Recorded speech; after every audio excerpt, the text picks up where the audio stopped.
नमस्कार दोस्तों, आप लोगों ने कई बार सुना होगा अपने वाणी को संयम रखे और सोच विचार के बोले, नाप तोल के बोले।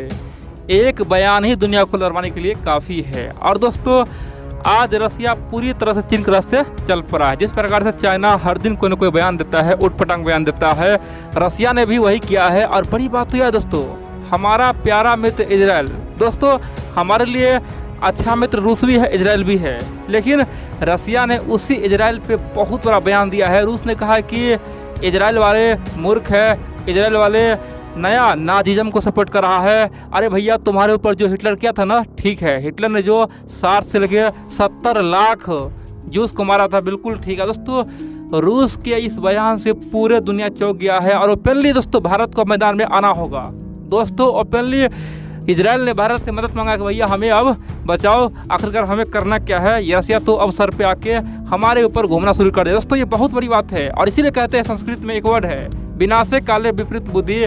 जब इंसान के ऊपर विनाश आता है तो फिर बुद्धि और विवेक सब कुछ खो जाता है। दोस्तों यही बात अब रूस के ऊपर हो चुका है और हमारे लिए अब मुसीबत हो गया है, भारत के लिए समस्या हो गया है कि अब कैसे रूस को बचाए। दोस्तों रूस हर दिन एक न एक से पंगा ले रहा है, ज़बरदस्ती का सबसे उलझने का प्रयास कर रहा है। और बड़ी बात तो यह दोस्तों, सोचने वाली बात यह दोस्तों, जिस इजराइल पे उन्होंने अटैक किया है ना, जिस इजराइल को उन्होंने बहुत बुरा भला कहा है ना दोस्तों, वो इजराइल अभी तक शांत था। जी हाँ दोस्तों, जिस प्रकार से भारत यूक्रेन और रूस के मुद्दे पे शांत है, चाहे अमेरिका कुछ भी कर ले, यूरोप कितना भी दबाव बना लिया, लेकिन भारत ने कुछ नहीं किया।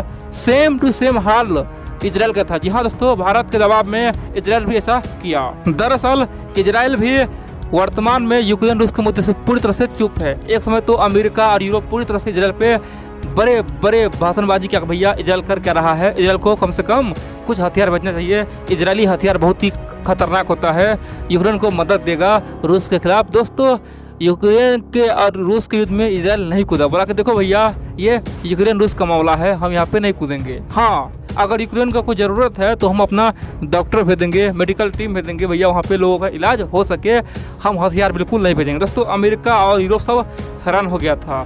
लेकिन बड़ी बात तो यह दोस्तों, जो इजराइल शांति से बैठा हुआ था उसके ऊपर एक पत्थर मार दिया है, इजराइल को ज़बरदस्ती युद्ध में कूदा दिया है खुद ही रूस ने। दोस्तों ये बहुत बड़ी बात है और यहाँ से अब हमें रूस को बचाना असंभव सा लगता है। दोस्तों विनाशे काले विपरीत बुद्धि अब रूस का आ चुका है। मैं आपको तमाम बातें बताऊंगा और ये हरकत पूरी तरह से चीनी वाला हरकत है, चीन भी ऐसा ही करता है, इसीलिए आप लोग पूरा वीडियो देखते रहिए। लेकिन इन सबसे पहले आप लोग को बता दूं दोस्तों, आप लोग वीडियो पूरा देखते हैं लेकिन वीडियो को लाइक करना ही भूल जाते हैं। आप लोग से फिर से अनुरोध है, जितना हो सके वीडियो को लाइक करें, चैनल को सब्सक्राइब करें और कमेंट भी करें। आप लोग का लाइक कमेंट और सब्सक्राइब से हमें यकीन होता है, चलो भैया कई सारे मित्र जिससे ये वीडियो पसंद आता है और मैं वादा करता हूँ हर दिन सबसे अलग और सबसे यूनिक वीडियो बना के लाता रहूँगा। अब जानते आखिरकार हुआ क्या है। देखिए, वैसे तो इजराइल और रसिया का रिश्ता पिछले एक साल से खराब चल रहा है। जी हाँ दोस्तों, बहुत ही खराब हो गया। आप जानते हैं सीरिया को बचाने के लिए रूस अपना सेना भेज चुका है, S-400 वहाँ पे तैनात कर दिया है और इजराइल कई बार सीरिया पे अटैक कर चुका है।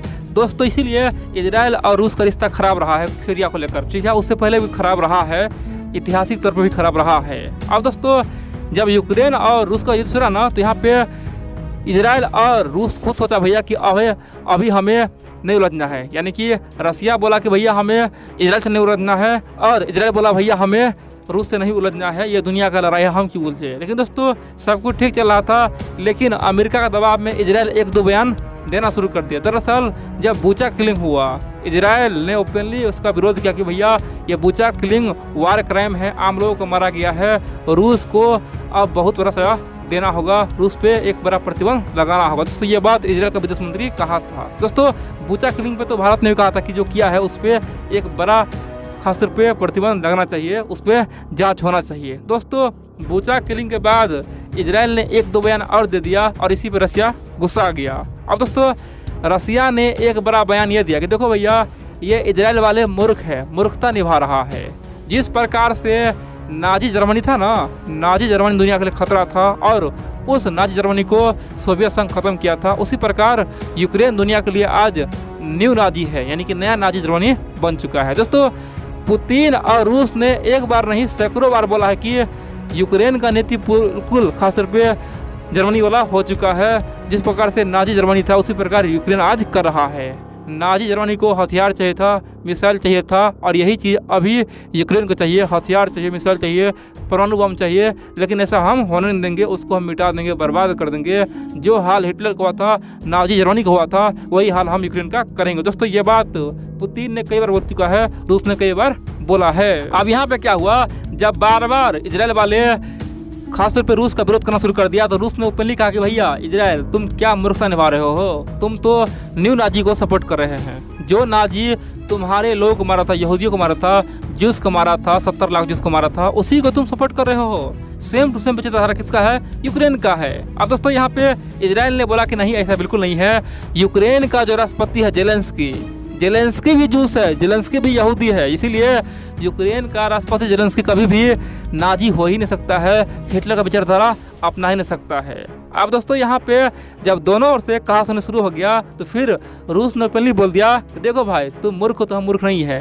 एक बात तुम पता कर लो, ये जो हिटलर है ना, हिटलर भी यहूदी था, हिटलर भी यहूदी खानदान से आता था, हिटलर का जो पूर्वज था यहूदी था, लेकिन बाद में खुद को दुनिया को बताया कि देखो भैया, हम यहूदी नहीं, हम तो कुछ और है, हम तो जर्मन है। और दरअसल हिटलर भी यहूदी था, और एक यहूदी ने 60 से लेकर 70 लाख यहूदी को मारा था। यानी कि हिटलर भी यहूदी खानदान से आता था, और कितना 60 से लेकर 70 लाख यहूदियों को मार दिया था। तो भैया ये जेलेंस्की ऐसा क्यों नहीं कर सकता है? यानी कि जब हिटलर ऐसा कर सकता है, तो जेलेंस्की भी तो कर सकता है। इसलिए ये मत समझो कि ये यहूदी है तो अच्छा होगा, हिटलर भी तो यहूदी था। दोस्तों ये बात खासतौर पे रूस ने कहा। बड़ी बात तो यह है, इजराइल बौखला गया, गुस्सा आ गया कि भैया तुम किस आधार पर बोल रहे हो, ये तो ऐतिहासिक तौर पे तुम गलत बोल रहे हो। हिटलर किसी भी यहूदी खानदान से नहीं आता था, हिटलर जर्मन खासतौर पे एथनिसिटी का था। दोस्तों ये बात कौन बोला? ये बात इजराइल ने बोला, और उन्होंने पहले कहा कि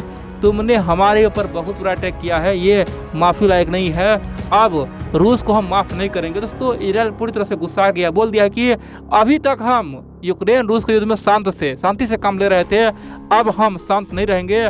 जिस प्रकार से अमेरिका, जर्मनी, फ्रांस, ब्रिटेन, पूरे यूरोप, पोलैंड रूस के खिलाफ मोर्चा खोला हुआ है, सब यूक्रेन का समर्थन दे रहा है, अब वही समर्थन मैं दूंगा। इजराइल भी अब यूक्रेन के लिए हथियार भेजेगा, यूक्रेन के समर्थन में बड़े बड़े एक्शन लेगा। और दोस्तों रूस के इस बयान से इजराइल के बच्चे बुजुर्ग लोग, सब यहाँ के जो आम जनता है बौखला गया है कि आखिरकार रूस ने क्या बोल दिया कि भैया हिटलर भी यहूदी था, एक यहूदी ने ही इतना यहूदी को मारा था। दोस्तों इजराइल लोग बोल रहा है कि ये हमारे इतिहास साथ गलती हुआ, छेड़छाड़ हुआ है, हमारे ऊपर बड़ा आरोप लगाया है, यहूदी कभी इतना लोगों को मार नहीं सकता है। और दोस्तों मोर्चा खोल दिया है। और बड़ी बात यह दोस्तों, भारत के लिए भी अब मुसीबत बन चुका है। अगर इसी प्रकार से रसिया सबसे पंगा लेता रहा, जैसे मान लीजिए इजराइल से पंगा ले रहा है, दुनिया से पंगा ले रहा है, तो भारत के लिए मुसीबत हो जाएगा। अंत में भारत को कुछ न कुछ बोलना पड़ जाएगा। इसीलिए रूस को सोचना चाहिए कि हम क्या कर रहे हैं, जो न सो मत बोले। और दोस्तों रसिया भी बिल्कुल ही चीन का रास्ता अपना लिया है। चीन भी दोस्तों ऐसे ही बोलता है, चीन को जो मन आया वो बोल दिया। पाकिस्तानी पीएम इमरान खान भी, यानी कि पूर्व पीएम इमरान खान भी ऐसे ही बोलता था, यानी कि जो दिल में आया बोल दिया। तो रूसी विदेश मंत्री हैं दोस्तों, रूसी विदेश मंत्री को या तो बदलाव करना होगा, या फिर सरकार को उस पर कोई बड़ा एक्शन लेना होगा, चाबुक चलाना होगा। दोस्तों रूसी यही विदेश मंत्री भारत को यूरोप अमेरिका का प्यादा बोल दिया था। जी हाँ दोस्तों, एक समय ऐसा था जो रूस का विदेश मंत्री है ना, उन्होंने ओपनली कह दिया कि भारत तो यूरोप अमेरिका का प्यादा है, उसी के स्तर पे नाच कर रहा है।